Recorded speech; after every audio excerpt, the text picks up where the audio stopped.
Radio Metropolis. Welcome to the My Favorite Husband radio podcast here on Radio Metropolis. Tonight, the boys make a deal with the girls. If Liz and Iris can slim down to the same dress size that they wore 10 years ago, George and Rudolph will buy each of them a whole new Easter outfit. This is our very last podcast and the very last existing episode of My Favorite Husband. This is called Liz and Iris Easter Dresses from March 24th, 1951 here on Radio Metropolis. It's time for My Favorite Husband, starring Lucille Ball. Hello, everybody.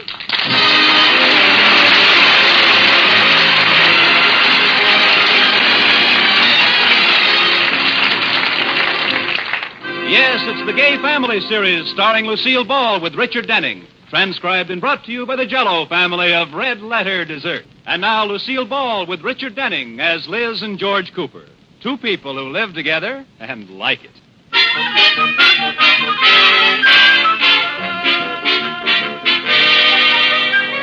And now let's look in on the Coopers. Tonight we're going to ask you to go back with us to an evening 2 weeks ago. George and Liz are entertaining George's boss, Mr. Atterbury, and his wife, Iris. Dinner is over, and the group has just settled down in the living room. Oh, gee, that was a delicious dinner, Liz. Ah, thank you, honey, baby doll. That's why I love you. Because you say such sweet things to me. Give me a kiss. All right.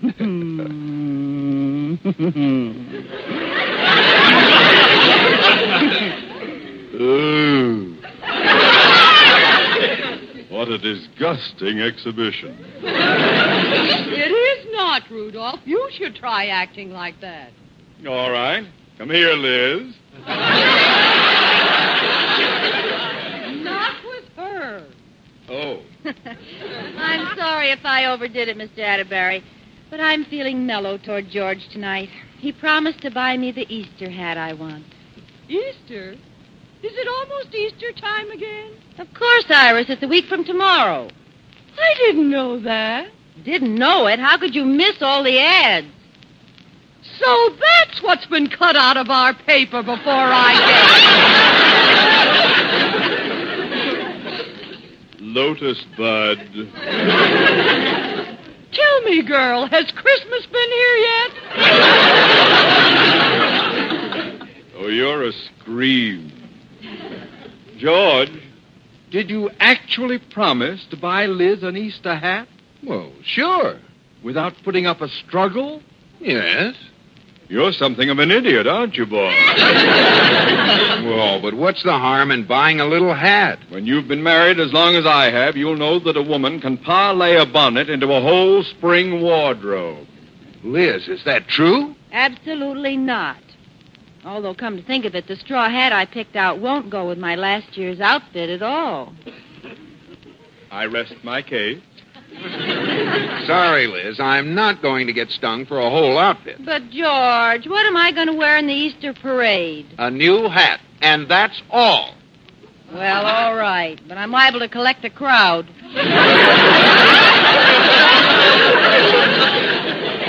Yeah.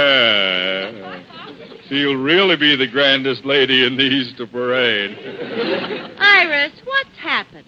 When George and I were first married, I got a complete new outfit every Easter. So did I, girl. George used to say he liked to show off my cute little figure. So did Rudolph. Whatever happened to those husbands? The same thing that happened to those cute little figures.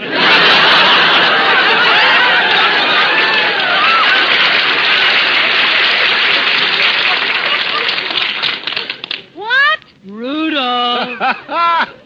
Touché, Mr. Atterbury. What do you mean? What happened to our figures? I'll have you know I can still wear a size 12.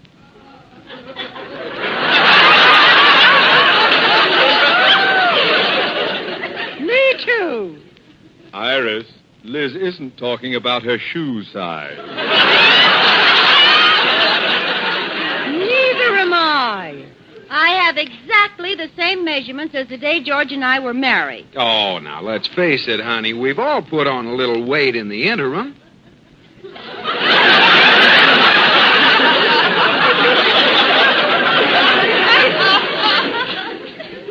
That's not the only place.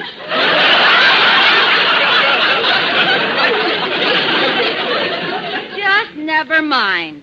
George, do you remember that blue dress I had the first Easter we were married? Yeah. Well, I still have it, and I'm going up right now and put it on, and it'll fit perfectly, too. Oh, Liz, it doesn't matter. I'll show you. Come on, Iris.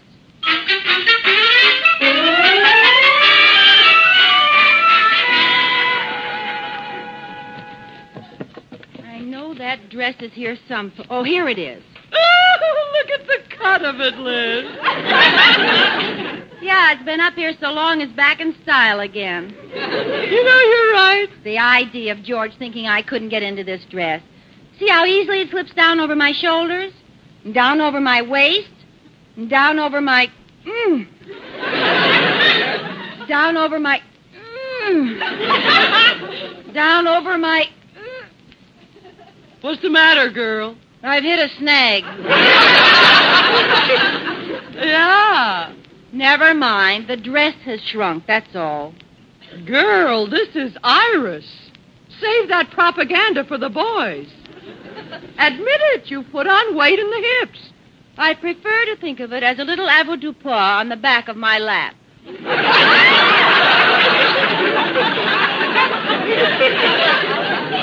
Well, whatever you call it, it's still in the way.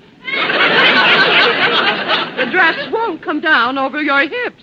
Look, maybe if you pull on the bottom of the skirt and I hold my breath, we can do it. Well, all right, girl, I'll try. Okay, pull. Pull some more. Pulling. It's too bad we don't have a big shoehorn. Hold your breath. There. Phew, I did it. Come on, let's go down and show George. Hold it, girl. What's the matter? You have a bad case of gaposis. Huh? You aren't zipped up the side. Oh, I thought it was too easy. Zip me up, please. Okay. Yeah. There's something in the way. What? You. Hold your breath again. Okay. There. We made it. Now, don't dare exhale until we go down and show you to the boys. Come on.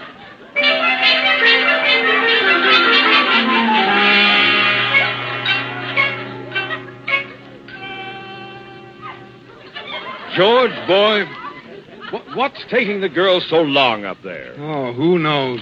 Here we are. Liz, my gosh, you made it. You got into that dress.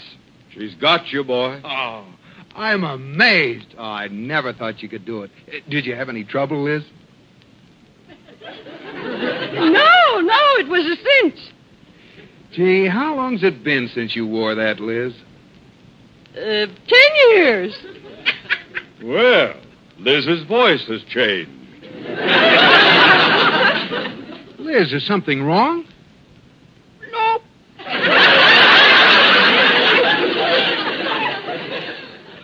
Are you holding your breath? Nope. I might have known. Gad, look at her face.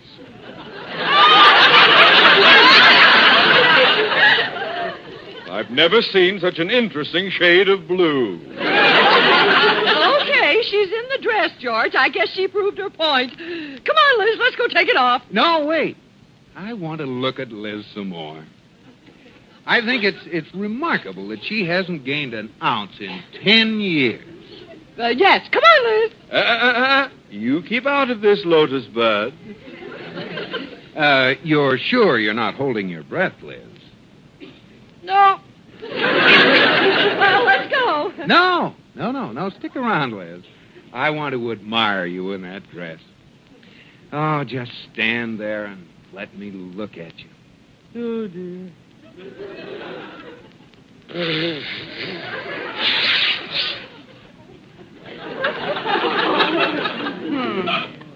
Cheap material. Well, Liz, I guess you'll have to admit you've gained a little weight. Well... Too bad, girls. George and I had just decided if you actually had the same figures you did 10 years ago, we were going to buy you both new Easter outfits. You were? We were? Oh, yes, we were. Well, too bad. Better luck next Easter. Oh, nuts. Wait a minute. It's still a deal. What do you mean? There's still time. If Iris and I reduce until we have those measurements again, can we have new Easter outfits? Yeah. Well, can we? Huh? I guess we're in for it, George. But let's get a few things straight. Just what size do you girls plan to diet back to? 12. Iris, how about you?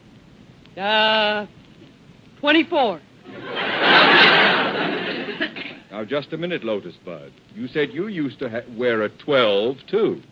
12 times 2. That's 24. Iris, either you get down to a 12 or the deal's off. All right. We'll go down to Miller's first thing tomorrow and have them put aside 2 size 12 suits. Yeah, and we'll go along to see that they really put aside size 12. Yeah, well, I'm glad you trust us. And first thing tomorrow, we start eating watercress sandwiches. Iris, I just thought of something. What's that, girl? If we get down to size 12 again, we'll be so gorgeous we won't have to look for new suits. We can look for new men.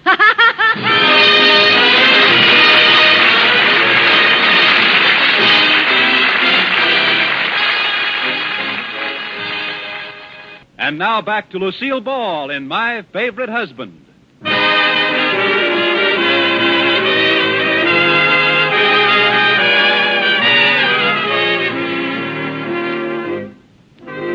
As we look in on the Coopers once again, we find them with the Atterberries in Miller's department store.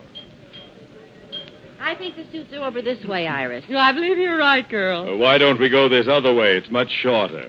Shorter? That takes us all the way through the lingerie department. I know. Yeah, let's go that way. Never mind, George. Yeah, they have the cutest models around here. Mr. Atterbury, you're wasting your time winking at that girl. Oh, am I? Yes, Rudolph. If you pinch her, all you'll get is wax in your nails. She's a dummy. Well, it takes one to know one. It takes one to know one. I don't mean... May I help you? Yes, we'd like to look at some suits. Very well. What size? 12. All right. I'll see what... 12? Yes, 12. Oh? For your daughter? Never mind, George. No, miss. The suit happens to be for me. Oh. I want a size 12, too. Shut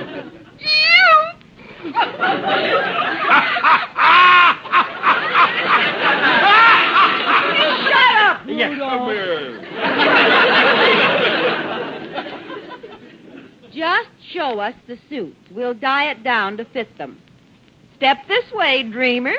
We have some of our nicest suits right here on the rack. Oh, this one is just wonderful. Look, Iris, navy with a touch of white on the collar. Oh, yeah. Well, let's see the next one. Oh, that's for me. Perfect. Okay, I'll write it up. Well, we can't take them until they fit us. There goes my commission. Just write it up and put them aside. Well, step over here and I'll make out a sales slip. Ooh, isn't this exciting, Iris? Isn't it strange, boy? They're never so happy as when they're spending our hard-earned money. Incidentally, how much of our precious cabbage will this be? Oh, I don't know. Look at the price tag. Okay. Well, not too bad. $13.50. Let me see that. Look again, boy. That's $135. For a suit? Yeah. It at least ought to have 2 pair of pants.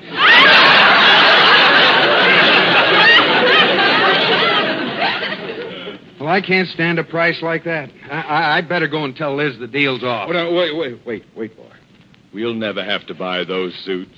We won't? No. Here are 2 suits, size 10. we'll put the size 12 tags on them. Mr. Atterbury, you're a genius. There's no chance of our getting stuck. No. Size 10. Iris couldn't even get her arm through the neck hole.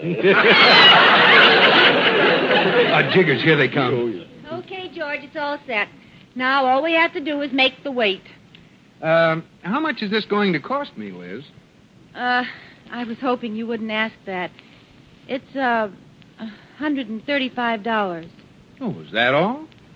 Who said that?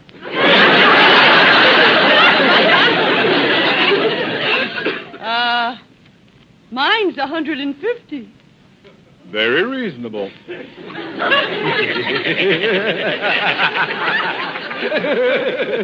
Oh, I get it. They don't think we'll be able to do it. Well, we'll show them. Yeah, come on, Iris. We'll start our diet right now. But it's 4 o'clock. Well, let's go someplace and not have tea.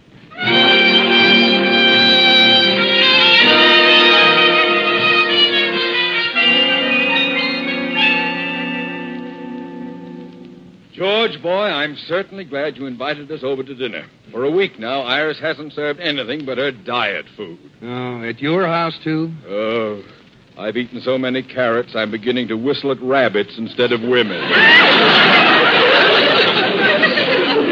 Have you lost weight?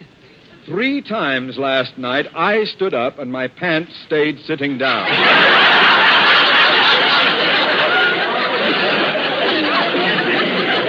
I wish they'd hurry with dinner. Here they come. Well, looks like they're starting off with hors d'oeuvres.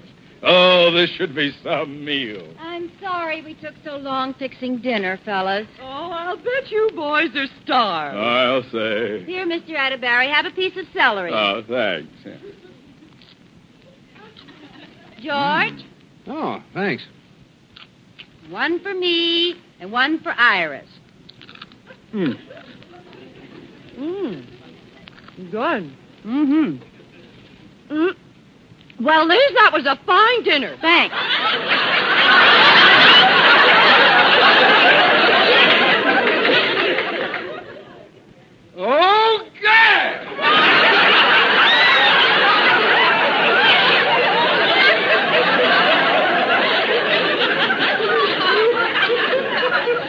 Are you kidding, Liz? Certainly not. This is the way we lose weight. How much have you lost, Iris? 14 pounds. Oh, I've only lost 12. Well, come on, dinner's over. Let's do the dish.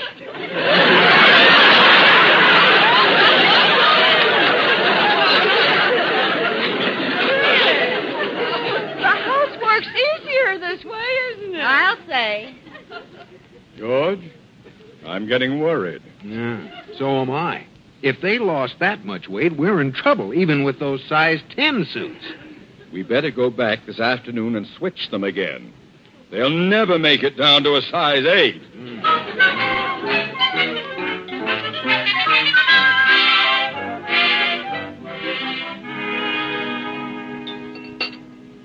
Liz, why on earth did you have me meet you here in the malt shop?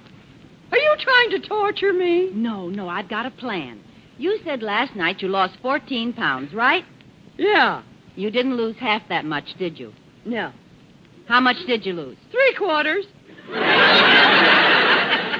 3/4 of 14?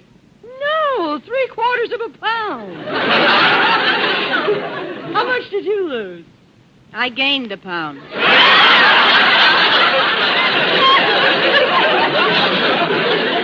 How come? I don't know. But by the time we lose enough to wear those suits, we'll have to be wheeled in the Easter parade. So? So I called that salesgirl at Miller's this morning, and I made a deal with her. She'll switch the suits to a size 14 and put the size 12 tags on them. Oh, Liz, you're a genius. Let's order something gooey right now. I already did. I ordered 2 double fudge sundaes, smothered in whipped cream, nuts, and cherries. Oh, I can hardly wait. Those are for me. What do you want?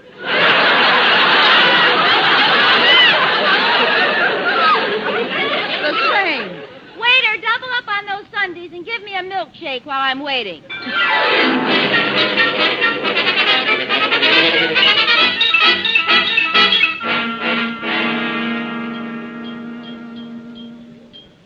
Miss Evans, could I see you a minute? What is it, Mr. Morgan? I was just going out to lunch. Keep your eyes open. There's been another outbreak of shoplifting in the dress and suit departments. I haven't seen a thing. And I don't wonder. Their technique is to put the clothes on under their own dresses and walk out that way. Oh. Well, you run along. I'll keep an eye on your department while you're gone. Pardon me. I'm looking for the salesgirl who waited on me. Miss Evans, I think her name was. Well, I'm sorry. She's out to lunch. Can someone else help you? No, thanks. We'll just look around by ourselves. Ah. Is he gone, Iris? Yeah. Good. Then let's grab 2 size 14 suits and see if they fit us. Okay. Here are the 14s. Good. Now, let's go in the dressing room. These ought to fit us easy. Oh, sure. I'll just slip this skirt on and... Then the jacket.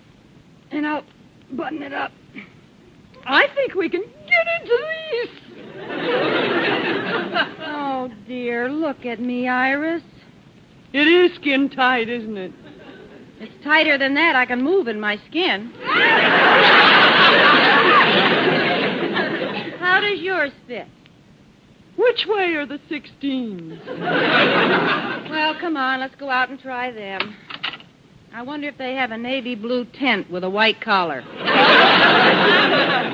The 16s should be right along here. What's the matter, girl? Did you see yourself in the mirror? No, look over there. George and Mr. Atterbury. So what? So do you want them to find us in these suits? They'll know what we're up to. Oh, you're right, girl. What do we do? They saw us. Quick, back into the dressing room. Okay. We got to get out of these clothes. We don't have time. Iris, come out here. Liz, I want to see you right now. We don't have time to change. What'll we do? We'll have to put our dresses on right over these suits. I'll give you 3, Iris. That goes for you, too, Liz. Just a second. Are you ready, Iris? Wait a minute. Okay. I feel bulgier than ever. Well, here goes. Hi, George. Rudolph. What are you two doing here? I'll bet I know. What? Who are you? I'm the manager. These women are shoplifters. Shoplifters? Now, just a minute. I'm Rudolph Atterbury, president of the Sheridan Falls National Bank. And this is my Just a moment, Mr. Atterbury, before you blow your top. Do you know what those women have on under their dresses?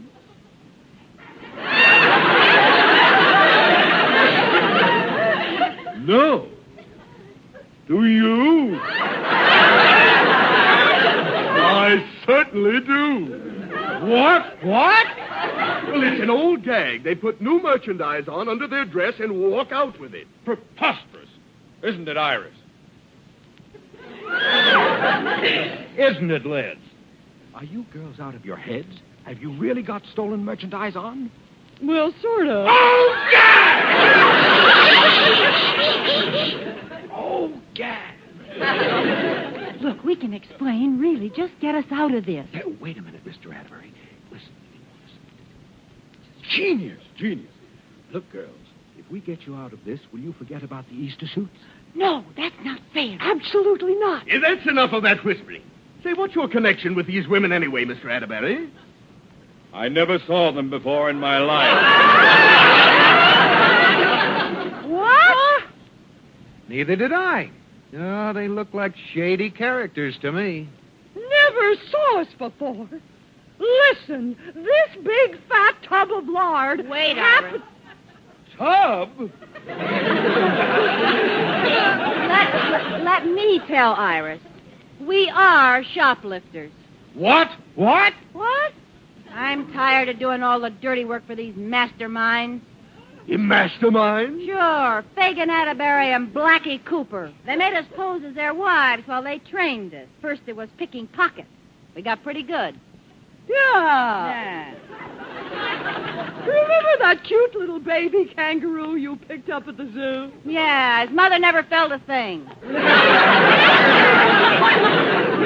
Then we worked kept on bigger and bigger things until one day at a carnival, Liz made me a dare. She did it, too. But the next 3 months were misery. Trying to hide out with a hot merry-go-round on our hands. Now, that's enough. Iris, Liz, are you going to tell the truth or not? Why, Fagin, we're telling the truth. Raise my right hand and hope to have a new Easter outfit, including gloves, shoes, and hat. That goes double for me. What do you say, George? We're stuck. Mr. Manager, my good fellow, will you forget this incident if we buy each of the girls a whole new outfit? Well... How about 2 Easter outfits each? Now, how about 3? We'll make it 4. Oh, shut up! Well, 2 outfits and it's a deal. 2 outfits. Okay. Yeah, I suggest you choose them from this department over here, where we keep our more expensive suits. Happy Easter, Iris.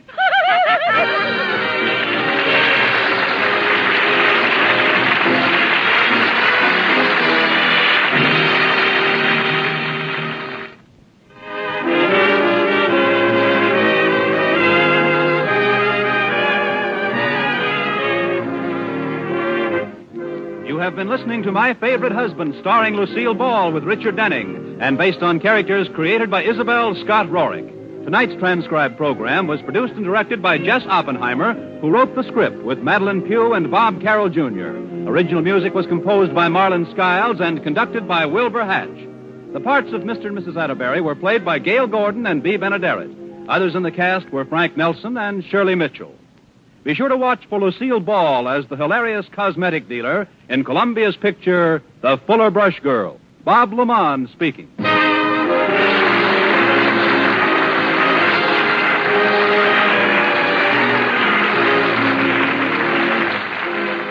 This is CBS, the Columbia Broadcasting System.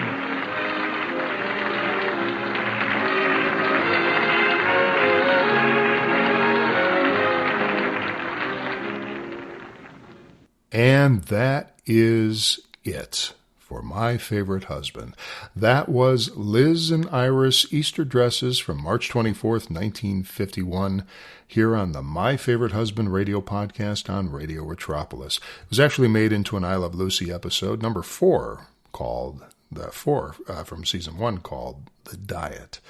And although this is our final episode, and therefore it is the final podcast. You knew the end was coming at some point. Well, here we are. Went that fast. This is the final podcast of the My Favorite Husband Classic Radio podcast. This was not actually the final episode of the series. The final season, we actually did not have a few existing copies of several episodes, including Renewal of Driver's License from February 17th, 1951, The Two Mothers-in-Law from February 24th, 1951, and Liz Hires a New Secretary for George from March 17th, 1951, all pretty recent episodes around this time. All 3 sounded like they could have been very funny episodes, and I still contend that they're somewhere in some vault or some addict. These episodes do exist. I believe that. But there was one more final episode after this Easter Dresses episode. It was called April Fool's Joke from March 31st, 1951. In that episode, Atterbury places a silk stocking in George's coat for Liz to find. Well, that backfires because Atterbury puts the other stocking in his coat unintentionally, in which Iris finds it. We didn't miss anything here as much as this was kind of a distant remake of the episode we did run called April Fool's Day from March 31st, 1949. In that episode, Liz plans to plant a lipstick-smeared handkerchief in George's pocket, which, of course, backfires on her. The premise with a stocking found in a coat pocket was used again in I Love Lucy's first season, episode number 10, which aired on December 17, 1951, called Lucy is Jealous of a Girl Singer, when Lucy happens to find a piece of black lace in Ricky's pocket, which got there quite accidentally. Interestingly, the girl Lucy is supposed to be jealous of is, in fact, a dancer, not a singer, so this episode is mistitled. Don't know why. Going back to the final My Favorite Husband episode, what we did miss and I'm really sad we did, is Lucille Ball's breaking down, as she says, her final goodbyes to the audience, the live audience as well as the audience at home. So as Lucy says these goodbyes on the final show from March 31st, 1951, she and her husband Desi Arnaz already shot the I Love Lucy pilot on March 2nd, 1951, after raising $5,000 to do it. The episode featured Lucy filling in for Pepito the Clown after he is injured in a bicycle accident while rehearsing the show. CBS didn't want Desi because he was Cuban. Can you imagine that? Can you imagine that today? That would not go over at all today. But then CBS didn't want Desi because he was Cuban, and they felt audiences would not believe a red-headed all-American girl would be married to a Cuban. It was a racially mixed couple. That's a no-no. Lucy, of course, objected and said, "Hey, Dopey, we are married." So, what Lucy and Desi did, they formed Desi Lou Productions, and then they took these skits where Lucy interacted with Desi and Desi's musical theme in a vaudevillian-style act and took it on the road that summer, the summer of 51. They wanted to see if the audience would buy the two as a comedy team. And they did. The audience loved them. This Pepito skit was used for real in season 1 of I Love Lucy. The episode was called The Audition, and that aired on November 19th, 1951, if you ever looked for it. The clown this time was named Buffo. Don't know why they made that change. So, by midsummer, CBS, they were finally on board with it. But CBS wanted to know when Lucy and Desi were moving to New York to shoot the show. Well, Desi said, excuse me, what? He scoffed at this and said, "We don't have any plans to move. And they're going to do the show in Hollywood. Thank you very much." CBS blew a fuse at that. They wouldn't hear of it. And they refused to allow that to happen since all their quote-unquote live shows were done in New York. Desi countered with, "Okay, fine, but we have no intention of doing a live show. We will shoot it on film and we'll send you the reels." CBS, this is a comedy routine in itself. CBS said, "Well, that expense is going to be too great and we're not going to pay for it. It's out of the question." Then Desi, being, again, he was a very acute, smart businessman who had no business background, which made him fearless because he didn't know the pitfalls. He just went for it, and he gambled right. So he said, "I'll tell you what, I'm going to make you an offer you can't refuse.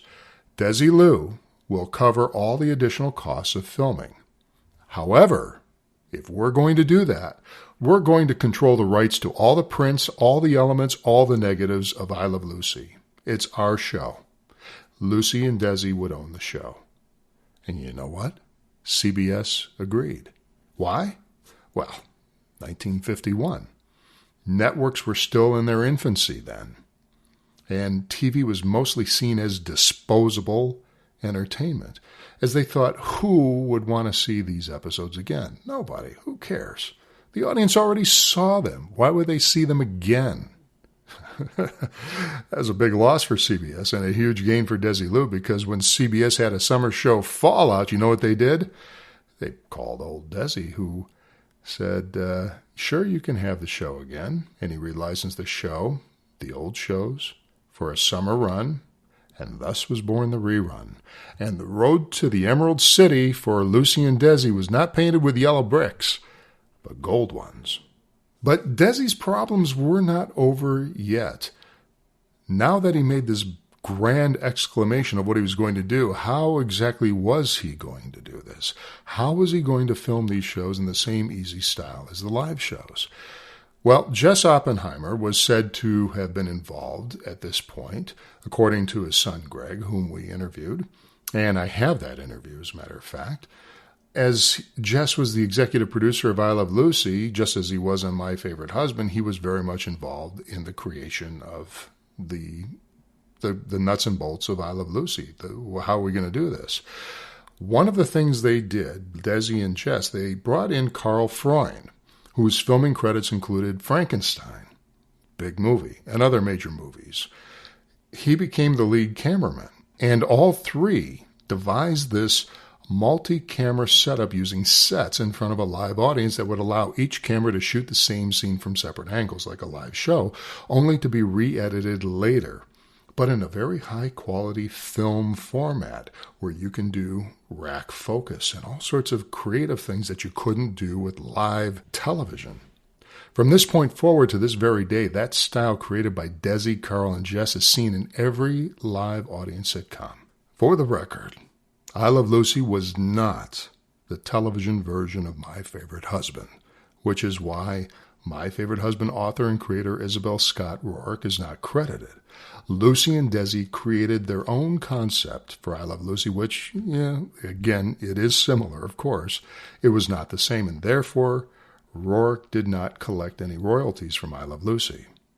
When they went to series with I Love Lucy, Lucille Ball did try to enlist Gail Gordon and Bea Benaderet, who played the Atterberries on My Favorite Husband, as Fred and Ethel Mertz.